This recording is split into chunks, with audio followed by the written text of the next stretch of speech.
Berikut temuan surat Pilatus kepada Kaisar Tiberius ini melalui serangkaian episode yang menganalisis kata-kata Pilatus.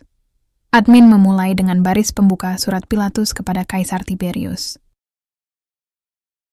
Pontius Pilatus kepada Kaisar Tiberius. Salam. Peristiwa-peristiwa terbaru di provinsi saya telah terjadi dengan karakter yang sedemikian rupa.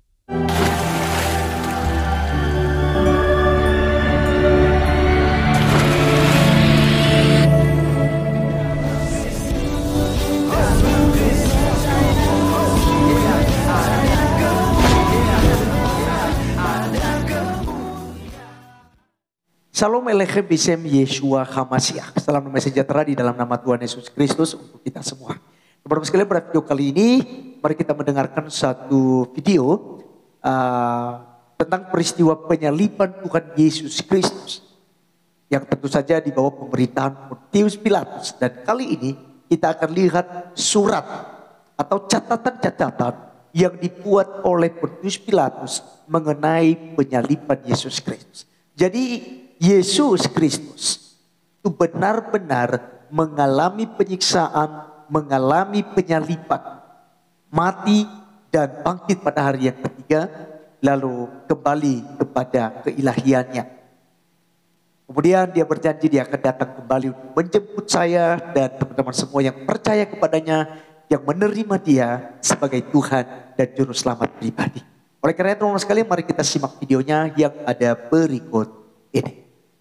Atau surat Pilatus, mengacu pada kumpulan dokumen yang merinci peristiwa seputar Pontius Pilatus, gubernur Romawi di Yudea, yang memainkan peran penting dalam pengadilan dan penyaliban Yesus Kristus menurut Injil Kristen. Dokumen-dokumen ini tidak termasuk dalam Alkitab kanonik, tetapi dianggap apokrif, artinya tidak dianggap sebagai bagian dari kitab suci resmi Kristen.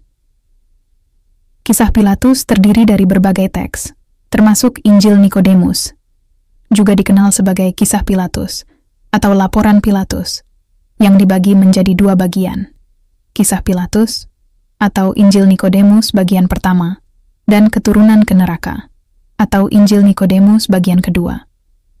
Teks-teks ini mengklaim memberikan rincian tambahan tentang persidangan, penyaliban, dan kebangkitan Yesus Kristus, di luar apa yang ditemukan dalam Injil kanonik. Kisah Pilatus diyakini berasal dari abad-abad awal Kristen, kemungkinan besar antara abad kedua dan keempat Masehi. Beberapa penulis kuno percaya bahwa laporan itu berasal dari Pilatus sendiri, karena alasan yang masuk akal seperti keinginannya untuk membela diri di hadapan Kaisar terhadap tuduhan Herodes Antipas. Faktanya, tulisan Justin Martir, Bapa Gereja awal, pada tahun 138 Masehi merujuk secara langsung pada laporan Pilatus. Ini adalah bagian dari apa yang ditulis Justin Marr kepada Caesar. Setelah dia disalibkan, mereka yang menyalibkannya membuang undian untuk pakaiannya dan membaginya di antara mereka untuk membuat mereka lebih puas. Meskipun kisah Pilatus atau laporan Pilatus tidak dianggap sebagai kitab suci kanonik oleh sebagian besar denominasi Kristen, Kisah Pilatus telah memengaruhi seni, sastra, dan teologi Kristen sepanjang sejarah. Mereka menawarkan wawasan tentang cara orang-orang Kristen mula-mula memahami dan menafsirkan peristiwa-peristiwa seputar penyaliban dan kebangkitan Yesus. Berikut temuan surat Pilatus kepada Kaisar Tiberius ini melalui serangkaian episode yang menganalisis kata-kata Pilatus. Admin memulai dengan baris pembuka surat Pilatus kepada Kaisar Tiberius. Pontius Pilatus kepada Kaisar Tiberius. Salam. Peristiwa-peristiwa terbaru di provinsi saya telah terjadi dengan karakter yang sedemikian rupa, sehingga saya pikir saya akan memberikan detail-detailnya, sebagaimana yang terjadi. Karena saya tidak akan terkejut jika nanti hal itu dapat mengubah nasib bangsa kita. Sejak baru-baru ini, dewa-dewa tampaknya telah berhenti bersikap proporsional. Saya hampir siap mengutuk hari saya ketika saya menggantikan Valerius Gratus dalam pemerintahan Yudea. Nampak bagi saya, di antara kota-kota yang telah ditaklukkan, Yerusalem adalah yang paling sulit untuk diperintah, karena penduduknya sangat pemberontak, sehingga saya hidup dalam ketakutan. Setiap saat akan terjadi pemberontakan untuk menekan itu. Saya hanya memiliki seorang senturion dan segelintir prajurit. Saya meminta bantuan tambahan dari prefek Suriah, yang memberitahu saya bahwa dia hanya memiliki pasukan yang cukup untuk membela provinsinya sendiri. Dan dahaga akan penaklukan untuk memperluas kekaisaran kita melebihi kemampuan kami untuk mempertahankannya. Saya khawatir akan menjadi alasan untuk menghancurkan kekaisaran mulia kita.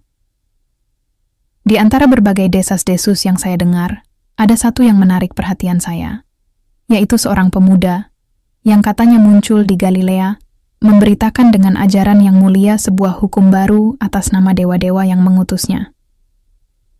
Awalnya saya khawatir tentang maksudnya untuk menghasut orang-orang melawan orang-orang Romawi, tetapi segera ketakutanku sirna.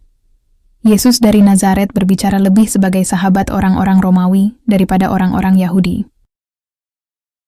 Suatu hari saat lewat di tempat Silo di mana ada kerumunan orang, saya melihat di tengah-tengah kelompok seorang pemuda yang bersandar pada pohon dengan tenang, menghadapkan diri kepada orang banyak. Saya diberitahu bahwa itu adalah Yesus. Ini bisa saja saya curigai, sebesar perbedaannya antara dia dan mereka yang mendengarkannya.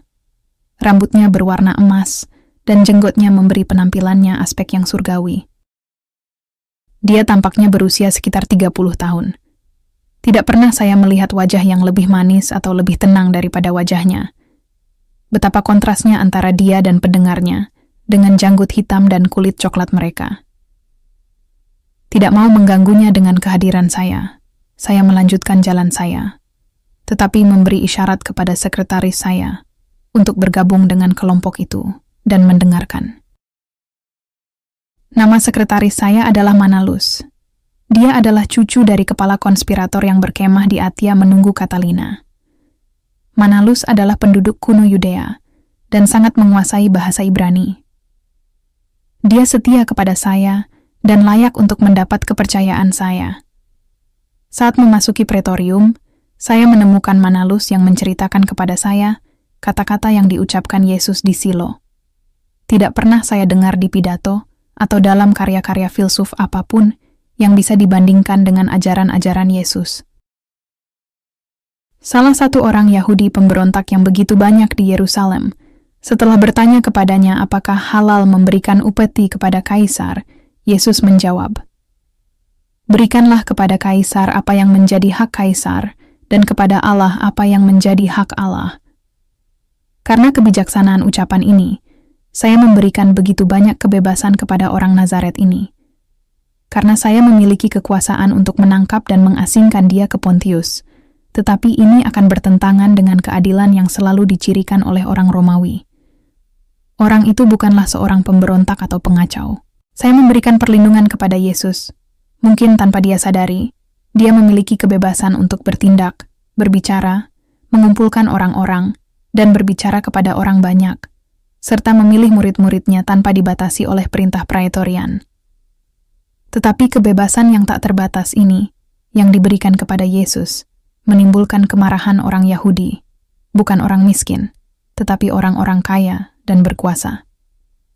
Adalah benar bahwa Yesus keras terhadap mereka yang terakhir, dan ini adalah alasan politik, menurut pendapat saya, untuk tidak mengendalikan kebebasan si Nazaret ini.